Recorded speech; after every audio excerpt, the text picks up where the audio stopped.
All right, we're rolling, Zach. Okay. Thank you so much for coming. I appreciate. Thank you in advance for your time. Yeah. Why don't you go ahead, introduce yourself, kind of give like a little brief background of your work history, kind of where you're at now, what keeps you occupied. Okay. My name's Zach Holland. Grew up small town Kansas. One of my favorite stories is my freshman year chemistry class at University of Kansas had more students than the population of my hometown. So my hometown's like 1,200 people, and my freshman chemistry class was 1,400. So um, Southwest Kansas, there is a large natural gas deposit there called the Hugoton gas field. And so I was around, I'm a petroleum engineer. That's what I ended up graduating KU with a degree in petroleum engineering. Um, the so the industry was around there. I didn't know what I wanted to do in college.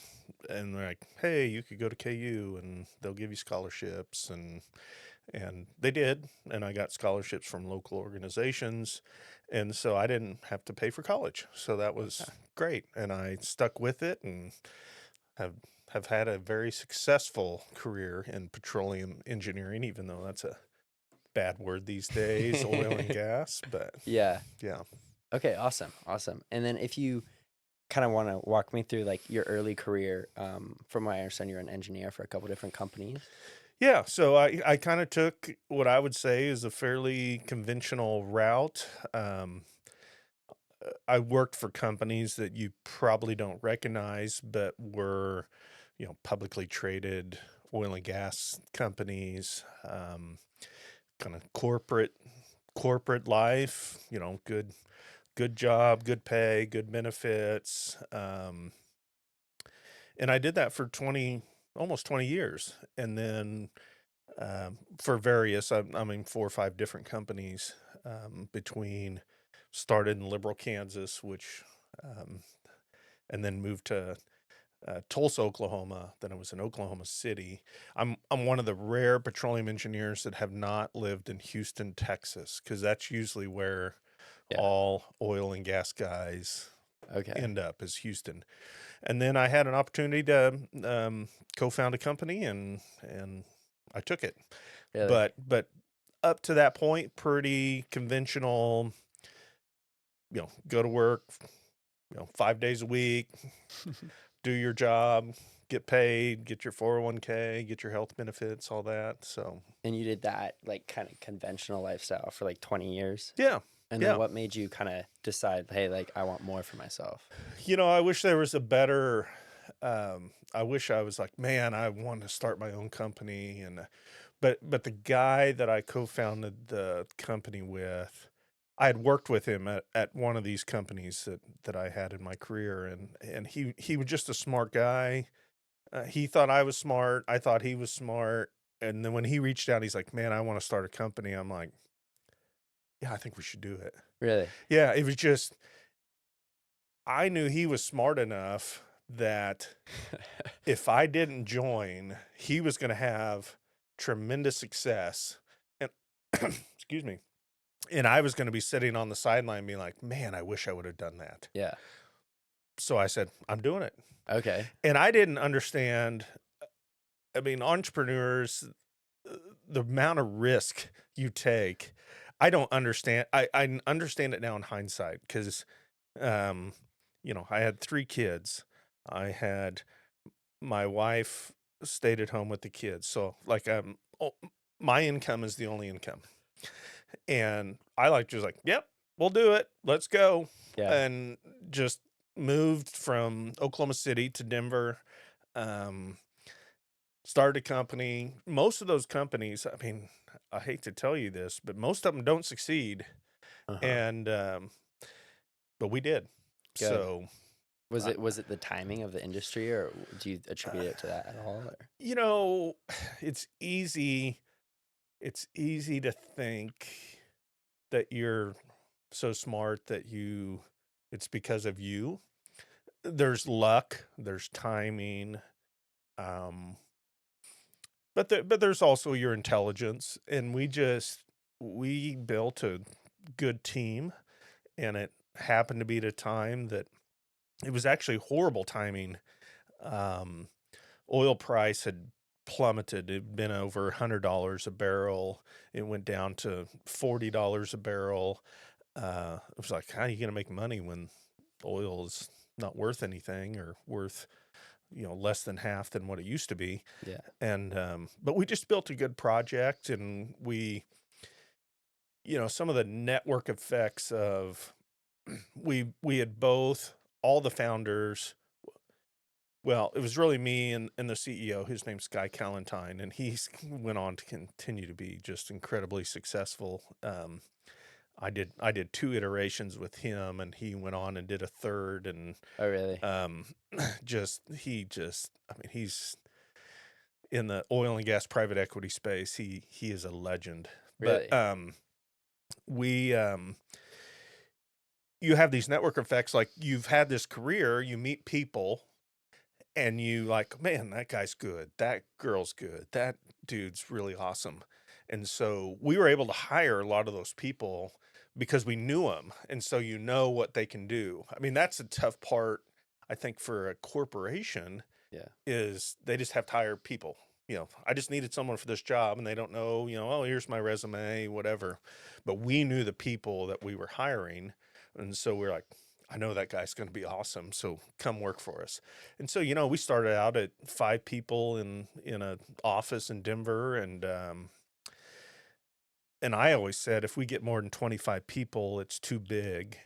And I think when I left, when I retired, that's air quotes, you can't see it. Um, we had like 52 people in the office, and I was just like, I Wow. can't keep my arms around it anymore. Yeah. I don't know that guy, I don't know that person. It's just I can't control it anymore, so I'm out. So Okay. Well, it seems like the company got pretty big, but you thought that it'd be able to like scale with 25 people. Um, I guess kind of what I'm getting at is like the company's it's almost rapid growth is what it sounds like. And was that ever overwhelming to get like kind of experience? Like were you ever behind the eight ball as like it's growing too fast or like yeah. I mean, like I said, I said it as a joke early on. I said, man, if we get more than 25 people, because here's my first word of advice: people are miserable. okay. So, so if you have to hire, train, manage people, that becomes a job in and of itself. So when we started Felix Energy, when there's just a handful of us, um, I'm doing work. The people that work for me doing work. But then it gets bigger, and then it's like, I'm not doing work anymore. I'm having to tell that guy what to do for his job, what you should be doing. I have to fire people. I have to hire people. I'm like, this isn't fun Yeah, you're a anymore. manager at that point. Yeah, You're not I doing I, your I don't job. want to. I didn't get into this to to manage people. I Mhm. wanted to create a company. We did it, and we were great success. And that company ultimately, that was the second iteration of Felix that got really big. It had great success, Really. and I just got out. I'm like, I'm done. I'm out. So Okay. So I guess between the first iteration, right? You build it up, you sell it, and then there's a second iteration. What changes between the first one and the second one? Is it the same exact process or? no, because one of the cool things about like starting a company is the stuff that you don't even think about, like, who buys our office furniture? How do we get office furniture? You're like, I'm not trained to pick out furniture, or, oh, we got to have computers, and, oh, we got to have a telephone number, and, oh, an office space. And so you're doing this stuff that you're like, this isn't, didn't sign up to set up an office, but you go Yeah. through it, and it's a lot of fun because there's just a few of you, and you're going through it all together, and you figure it out. So the second time, so with private equity, we were private equity sponsored by a company in Houston called InCap Investments, Okay.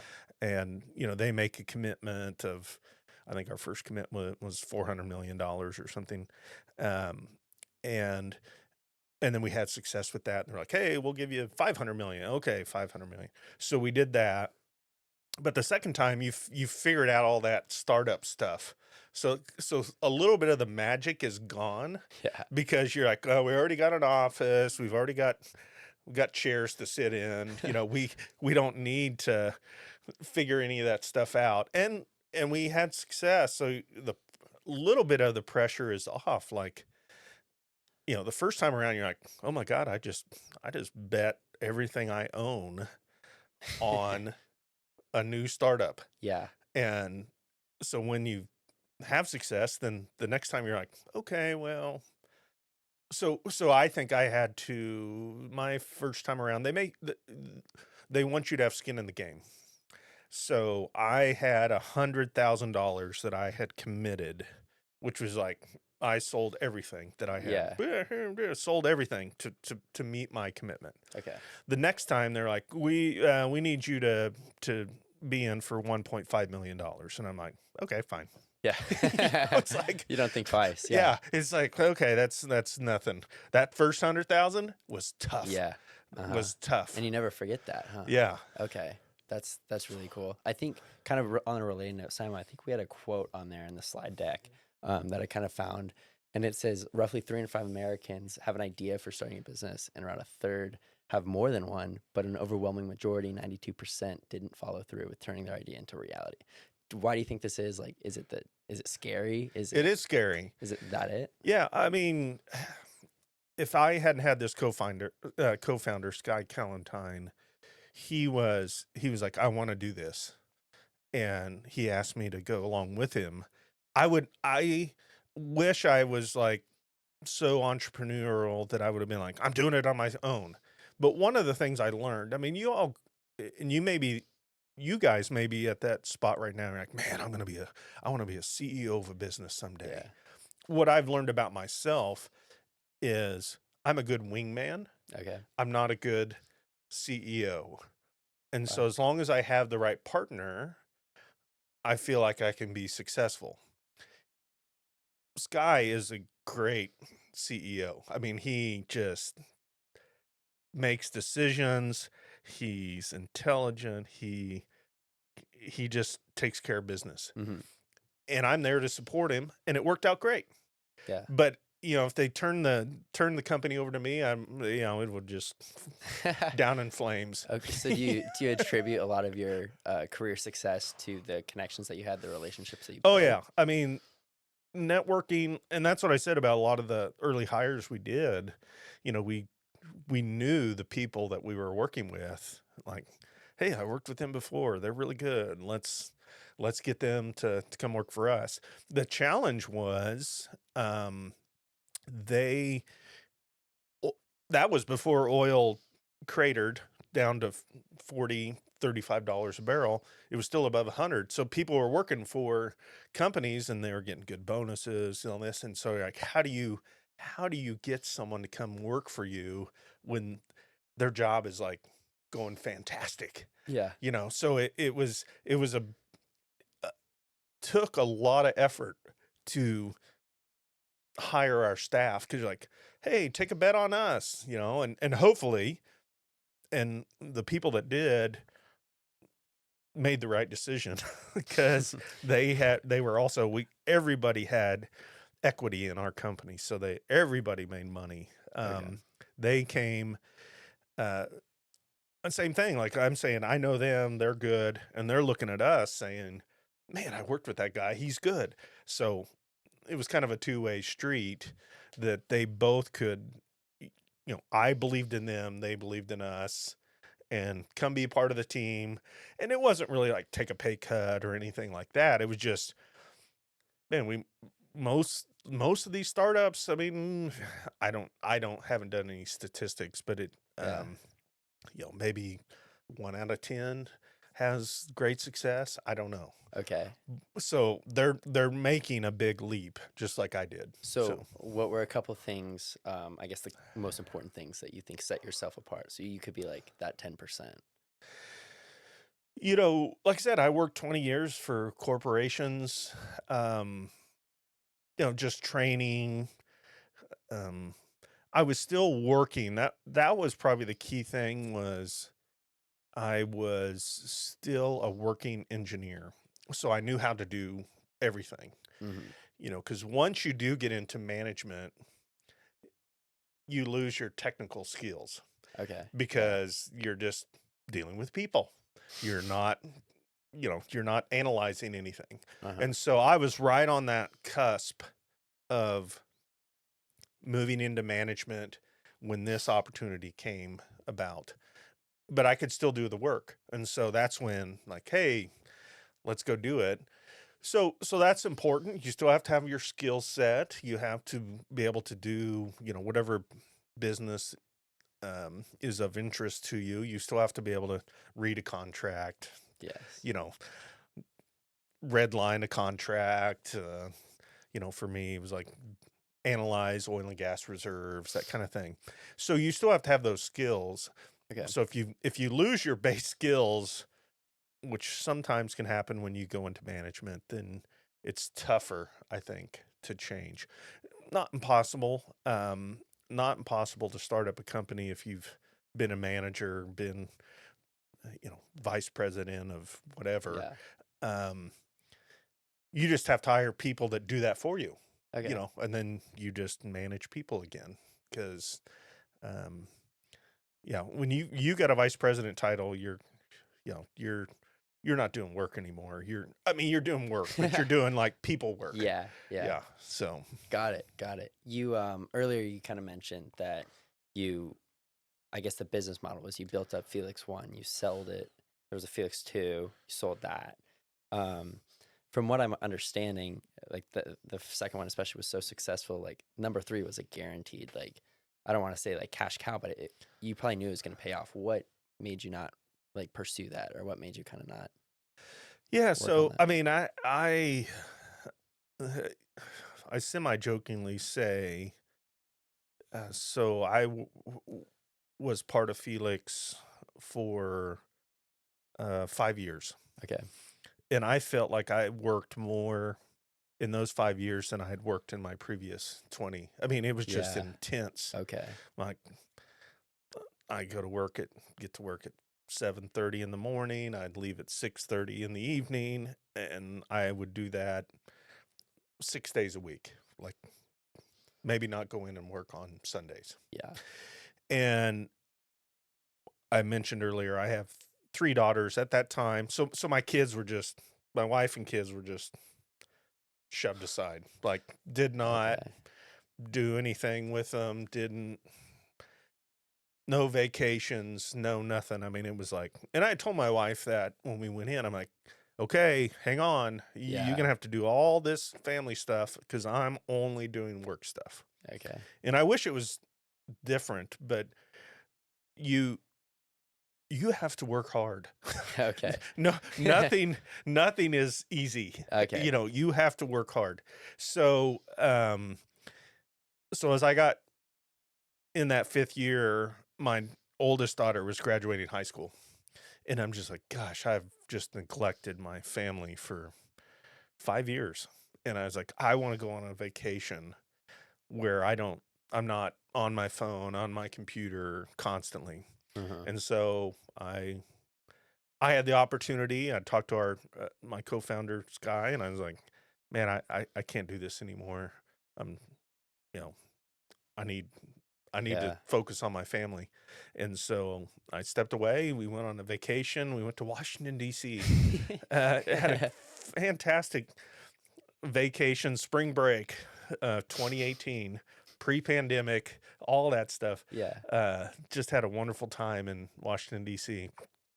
And I didn't have a care in the world because I wasn't slave to my job Yeah. anymore. So Okay. And is that kind of how you've tried to keep it since then, or I guess what's currently occupying you? yeah, I mean, I've done a few things. I've done some farming operations. Growing up in Southwest Kansas, it's a big farming community besides the Hugoton gas field out Uh-huh. there. Shout out though to all my Southwest Kansas people. Heath Peterson, president of Alumni Association, is from Hugoton, Kansas, Okay. which is the field is named after. And Travis Goff, he's from Dodge City, Kansas. We're Uh-huh. all out there. So all the small town Southwest Kansas people uh, running large at KU these days. Yeah. Um, um, so I did some farming. I'm still own some farmland out there, so I'm involved in that. Some. Um, I almost hate to say it because people just are so scared to death of this. I'm in Bitcoin mining. Really? So I would not have guessed that. I have another young brother, SAE brother, Okay. uh, that is like the hardest working, most phenomenal young man. He interned for me several years ago, and he had a job with Deloitte Business Consulting, also a petroleum engineer, but there was no jobs when he finished school. So he went to work for Deloitte Business Consulting. Mhm. Just was crushing it with those guys. I mean, he was just crushing it, and he he got to know some people, and so he's out there he's building me some Bitcoin miners right now. Really? Yeah, Right now? right now. Wow. Is so this is a new investment? Yeah. Okay. And so okay. So this is very I didn't know that about you. And a lot of people kind of grow up in whether they're in corporate for like 20 years and then they're like building companies like you were, right? And they see that as like the polar opposite. They're like these young kids like think that you can just put all your money into some like weird like Dogecoin, Bitcoin, and then like, 5x it, 10x it, 15x it. And so number one, it surprised me that you're doing that. What kind of made you get into that? It's a bet on him. Like Okay. like I said, he worked for me for a summer, and he is just once again hardworking. There's Yeah. no there's no shortcut. You have to work hard, and he just puts in the time. And I was like, whatever you do, I'm betting on you. I'm betting on him. And Okay. I hate to use the word bet because it seems like I'm like Gambling. Yeah. gambling, but I'm investing. I'm investing in him Okay. because he has so much enthusiasm. I know he's going to work hard, and he's going to look after my interests too. Goodness. Okay. So, So you're building a Bitcoin mine. And where's that? well, that's You don't probably, have to tell that. You don't have to tell me that. confidential. But okay, okay. I knew I'd run into it sometimes. Oh, right now. What? Trying to get the insider info. I know. right No, now. I'm not going to visit. I'm not going to What's visit. the address? No, but that's super interesting. I guess like was there a whole lot of due diligence that went into this or are you No, just betting on him? no, Nothing. 2.5 million. Just do it. Because he's a good worker. Yeah. So this is what hard work's worth. Yeah. Okay. Okay. That's huge. Yeah. So I guess you're not necessarily expecting like a huge payoff, but you think. No, I think it will be. Oh, okay. Yeah. I mean, I think it, but the one thing, and he probably won't listen. I don't know how far your podcast subscription base is or whatever. Nah, yeah. We're relatively new right now. Okay. So I'm not sure if he listens. He's driving in tonight, actually. Okay. So I'll see him later tonight. I won't tell him I told you that his secrets or his story. But it was, yeah. I mean, it's just the hard worker that he is, and when he believes in something, I'm like, I'm gonna bet on you. So I mean, that's part like when you're networking. Um, if you're a young guy, he's a young guy, like, meet people, talk to them, and, they will invest in you Yeah. if they believe like you're going to do the work. You have some level of knowledge, That's awesome. It can happen. Okay. Yeah. So do you get to a point in your career, I guess this would kind of, from what I'm guessing, this would be like when you decide to like spend more time with your family, not pursue that third endeavor, where your career shifts. You're obviously not engineering anymore. You're looking at investment opportunities. Is that kind of like where those kind of came from? And is that how you have structured like your later career? Is just finding investing like opportunities?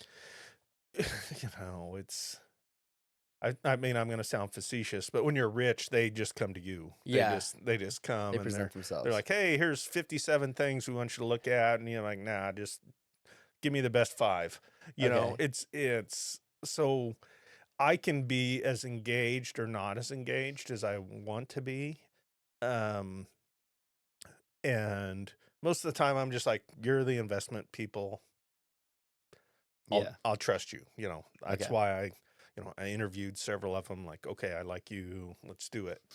So, so no, I mean, it's, I still have, once again, 3 daughters. My youngest is in Yeah. high school, so we still have like high school sports, and I still go watch, her play basketball or volleyball. So I mean, that's part of my Uh-huh. time. I'm a horrible golfer, but I try to golf some. I mean, I keep wishing I would get bored, but I don't. And I have enough, like I said, the farming, now the Bitcoin mining, and we got little things That's that awesome. that take some of my intellectual, y- well, yeah, take up some of my time to think and understand what's going on. But Okay. I mean, I retired at 43, and people said you got to be bored. I'm like, nah, I'm not bored. Not bored. I'm enjoying life. A lot of travel until uh, pandemic. Yeah, I was actually on of all places. I mean, this is like double double jeopardy. I was in Kiev, Ukraine, uh, a few years ago. wow. My middle daughter, is a ballet dancer, and her teacher would take the students to Kiev to dance at the national Ukrainian ballet, whatever. And this is like right before pandemic, and one of the parents was like freaked out. Like, I'm not going. So I bought like a $12,000 ticket like the night Yeah. before to fly with her to Ukraine. But she's dancing all day. So I'm just hanging out in Kiev. I'm like, man, what can you do in Kiev? I'm like, well, Chernobyl's close by. Yeah. So I had a tour guide take me to Chernobyl, and I toured Chernobyl on my own. And it was, thank God it was during the day, because if you go to Chernobyl in the middle of the night, you you think it's going to be like a horror Yeah. show. I mean, the place is scary. Okay. Yeah, not because things are glowing, but just like all these buildings, they just left them, and you're walking through these buildings, and there's like baby dolls and chairs and books, and you're just like, oh my God, they just left this place. So I'm coming back from Kiev. I wake up, oh gosh, I wake up at like 6 in the morning. We had an early flight, and I had missed 35 text messages or something from my wife. She says, Trump is closing the border. Get back to the States soon. And I'm like, I'm on the earliest flight, and that was the start of the pandemic in US. And I'm flying back on this plane, and this guy next to me has a mask on, and I'm like, why does that guy have a mask on? That's really weird. Uh-huh. I had no clue. Then I got back, and then you stayed at home for 2 years or Yeah. 18 months. Hope you enjoyed your international experience while Yeah. it lasted, right? And now Kiev is probably that place I probably stayed was blown up, Yeah. destroyed. I don't know. I know. Just short 2 years later. Yeah. Yeah. Goodness. Wow. Wow, that was a tangent there that No, that's funny. That's kind of, I mean, it kind of shows some of the, I mean, that's a really spontaneous thing that you're able to do now, and that's really yeah. awesome. Yeah. And I think a lot of people, especially like curious, I mean, I don't want to say only young people, but like a lot of young people are really curious, haven't experienced a lot yet. They'd like to be able to do something like that, like just be able to like be like, oh yeah, I'm gonna go see like Chernobyl just because I want to, Yeah. like stuff like that. So I do have one piece of advice that I always tell young people, and it's related to networking, and I think it is important. I always say, never let your first phone call to a contact where you're asking for something. Like, you should be talking to people multiple times. So on the third phone call, you're like, man, I'm looking for a career change, or I want a job. Because I've seen so many people in my career. I get the calls like, "Hey, I haven't heard from you in 10 years. Hey, can you hire me?" Especially when you're starting a company, like, "Hey, can I get a job?" Like, "I haven't heard from you in 10 years. Yeah. Call me a couple times before you want something." Mm-hmm. So if you had talked to me a few times over the last 10 years, I'd be more up for helping you out. But Yeah. when you call me and say, "Can you give me a job?" I'm like, "No, no." Yeah. I So mean, why when you would you? Yeah. network, that's networking. You have to talk to people, and it is. I mean, it doesn't have to be work, but it is kind of work. Like, you don't have to go down a spreadsheet and like, okay, I got to call Bob and Joe and whatever, Yeah. Ryan, Cooper.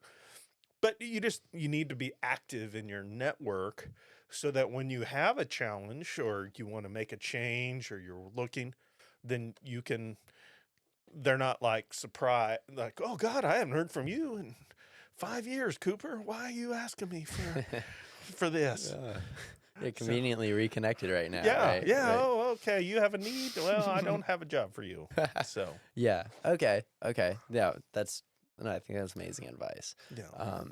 And then kind of while we're on the topic of college and stuff, I'd like to maybe number one, can we get some lunch, Simo? I'm kidding. But we're fortunate enough to have Pickleman's on Mass Street sponsor the Okay. show. Nice. And so we like to do a little segment where we just have a bite of the sandwich. Maybe say what your take is on it. How did you get a sponsorship with Pickleman? I reached out to them and I was like, "Hey, we're starting up a show. Can you guys support us?" And they were like, "Yeah, like, could you try some food on the show?" And so now it's always a really fun segment because everybody who tries it enjoys it. Well, nice. But yeah, I guess we'll go halvesies on the sandwiches. But then while you were at KU, Zach, I kind of just want to hear about your experience. I know you're an engineer. You're an SAE. Like what was it like? Like, did you like really love your experience? And you went to I did. People ask me like, "Oh, was it the best?" I was like, "Well, I never went to any other school. Oh, okay, yeah. I don't have any comparison." Mm-hmm.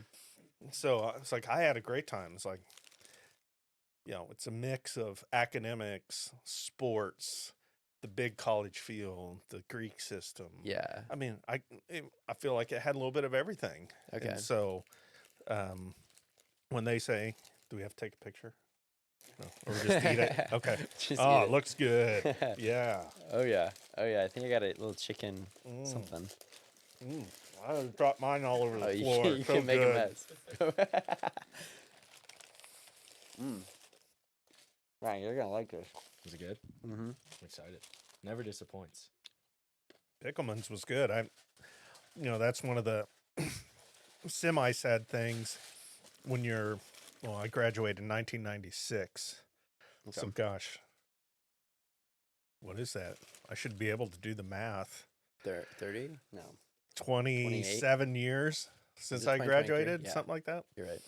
And there's very few places that are still the same. Mm-hmm. So I need to find new places. I So was gonna maybe say, Pickleman's. Yeah, Pickleman's is kind of a go-to for us now. Yeah. What was your go-to? Quentin's. Quinton's? What was that? Never heard of that. Oh, it's on North Mass Street. It's Okay. now like a Turkish restaurant or something. Oh, Interesting. Quentin's, yeah. Huh. So Henry T's been there forever. That's on 6th Street. Mm-hmm. Merchants used to be called Tellers. Okay. It's Same concept. Bank. Yeah. Johnny's, North Lawrence, although I guess that's where the homeless people hang out these days. Or no, what did I hear the other day? They're not homeless. They're the unhoused. I'm just like, really? They're Yeah. homeless people. Yeah. And there's a bunch of them right outside the library. Mm-hmm. Yeah. And that's about it. There's really not any of the same restaurants in Louise's West. That's what my parents went here. They always love that. Yeah, Louise's West. Yeah, it's too. But they don't serve food. It's just your schooner of beer. Mm-hmm. So Those are pretty big. Those schooners. yeah, They don't mess around at Luis's. While we're on the topic, I imagine SAE was a pretty big part of your college experience. What's your favorite memory from the fraternity? So I was in the house before this house. Like, Yeah. the house I lived in was torn down. My last semester when I was at school here, um, we we used to have our own rooms. I could not live in a sleeping dorm. I mean, that would be like a no go for me. Okay. But you know, we can't tell those stories anymore. I mean, Yeah. we're supposed to be good boys. Yeah. Okay. One of the things, since we talked about how long ago I graduated college, I noticed, or I saw today. So I was in the KU band, not the marching band, like the concert band. Okay. For 2 years. And I was there when the Lead Center opened, and I did some of my first concerts was in the Lead Center, and I saw that they're having their 30th year anniversary, and like, because that was 1993, and I'm like, hey, Yeah. I was in that building in 1993, playing my a really weird instrument called a contralto clarinet. It was like a clarinet that's like this tall off the ground. Okay. So yeah, That's awesome. rock the clarinet. Oh yeah. Oh yeah. Got the ladies. That's how you do it. All right, there's your advice. That's all the advice I need. I'm done. Yeah. Get a clarinet. I'm gonna go get a clarinet. Oh yeah. You got an extra, Zach? Yeah, you got a spare?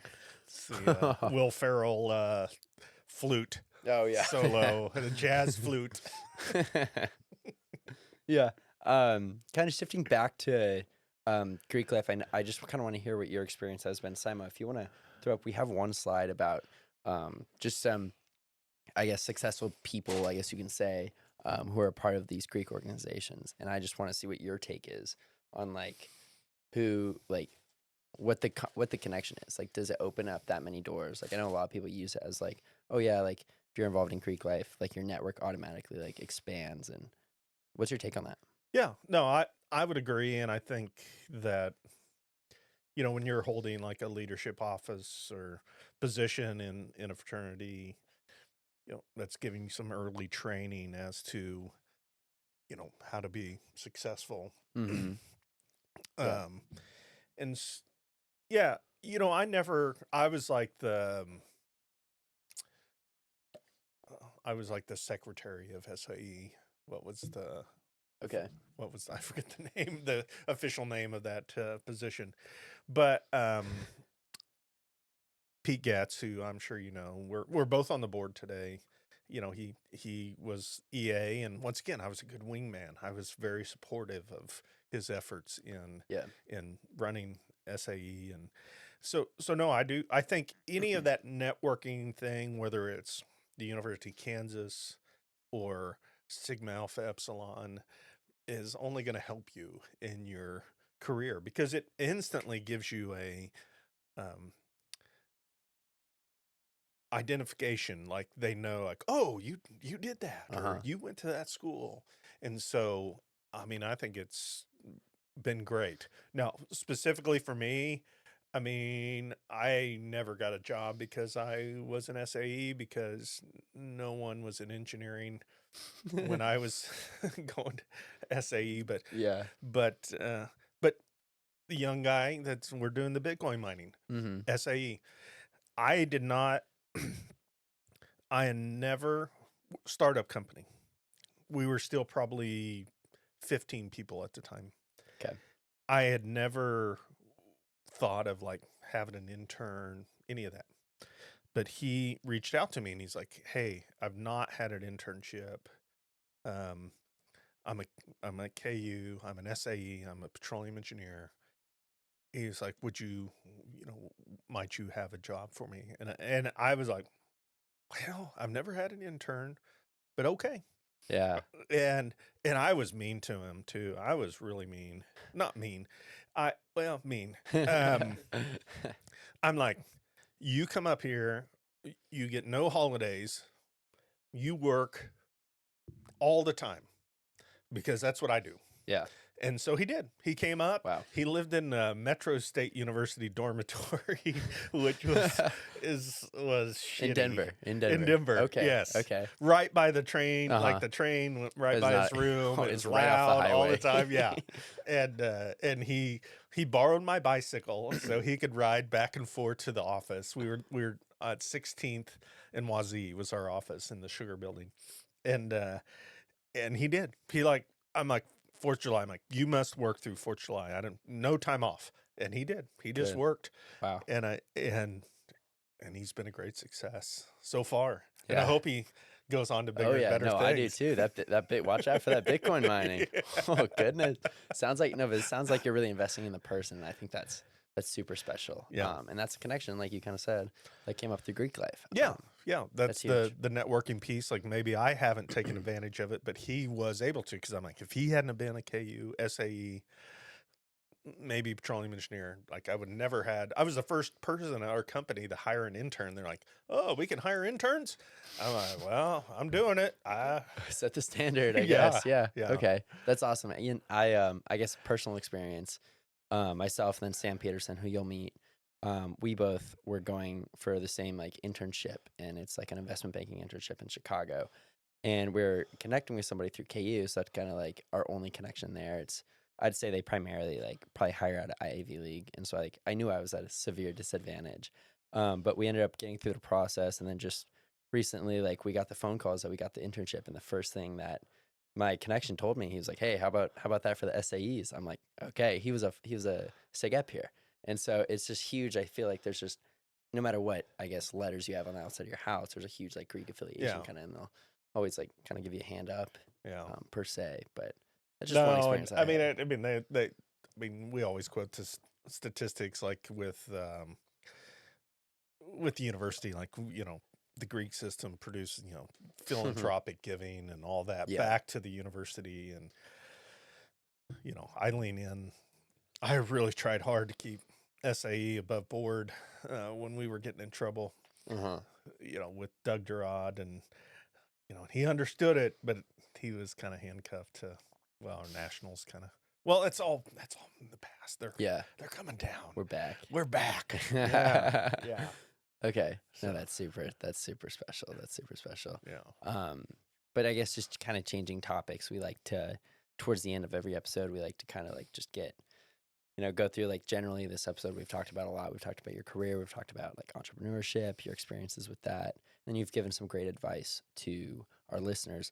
I was just wondering if you had a couple things that maybe you lived by throughout your career, or just a couple like overarching pieces of advice that you've kind of attribute some of your success to.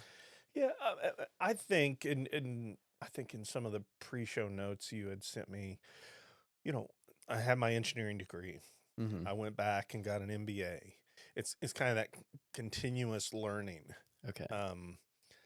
Like if you just settle with whatever you're doing, then it's hard to get ahead. I got my professional engineering degree, which is not easy to do.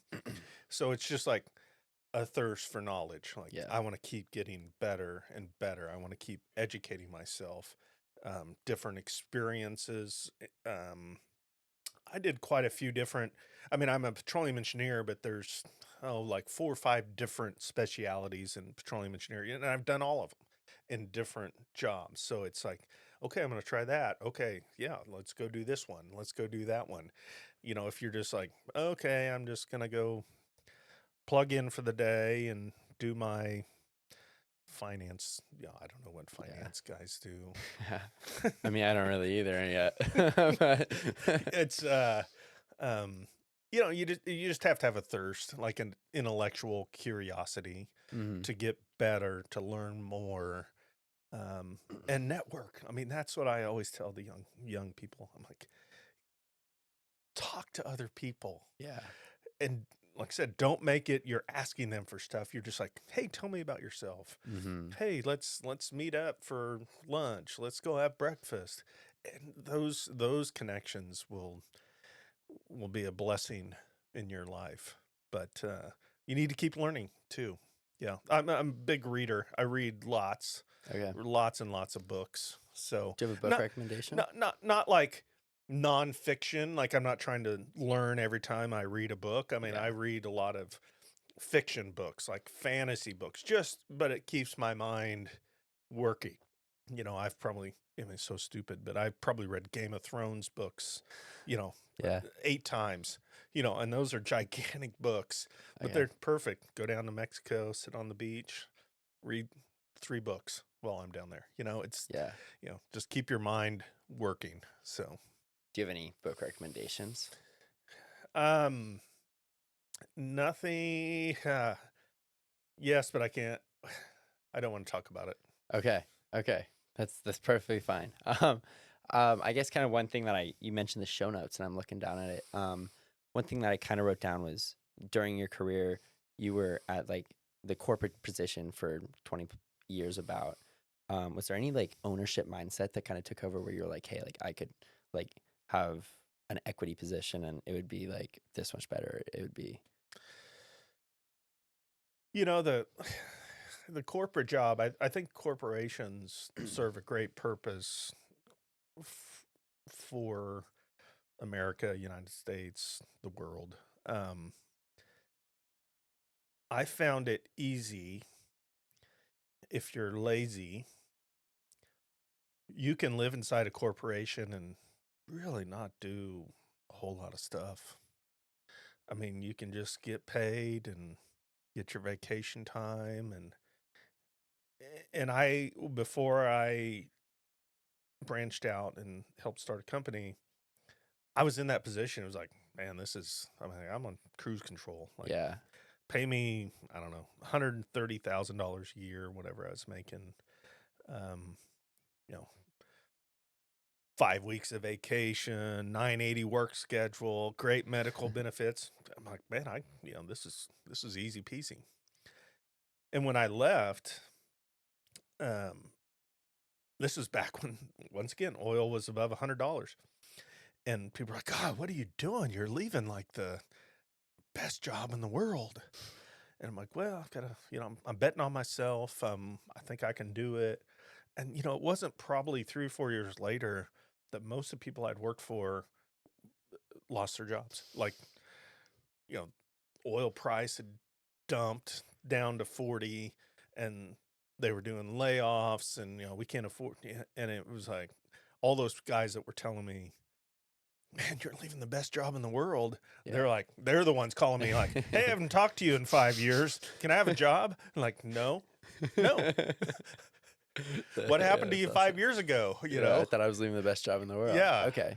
That's awesome. But thank you so much. Yeah, I think you did a really good job describing the difference between your experience like at your corporate job and then how much almost like harder, but like the different, I guess, aspects that came along with starting your own business. Work hard. Work hard. There's no shortcut. Okay. Yeah. I guess that's like the overarching kind of message, and it was received, understood. Okay. That's awesome. That's awesome. Well, Zach, I really appreciate your time today. Thank you so much for coming out, and I think that our listeners are gonna get a lot of value out of this. And just all the support's appreciated. I do have to take a second to. You already mentioned one of our sponsors actually was Johnny's. Okay. But so Johnny's Tavern, Pickleman's Box Water. Love Johnny's. Oh, Best- yeah. Good pizza. Love Johnny. No homeless people there actually. Love Johnny's. Not in Johnny's. Not in Johnny's. Not in Johnny's. And the KU Bookstore sponsors us. And so they've provided some gifts for you, for our guests, as Okay. like a little gift basket for the end. And yeah, we couldn't do this without them. So thank you to our sponsors. Yeah. Thank you, sponsors. And the sandwich was good from Pickleman's. Oh, the sandwich was great. Yeah. Some of it's on the floor, but Yeah. it was amazing. It was amazing. Thank you, Zach. Yeah. Appreciate it.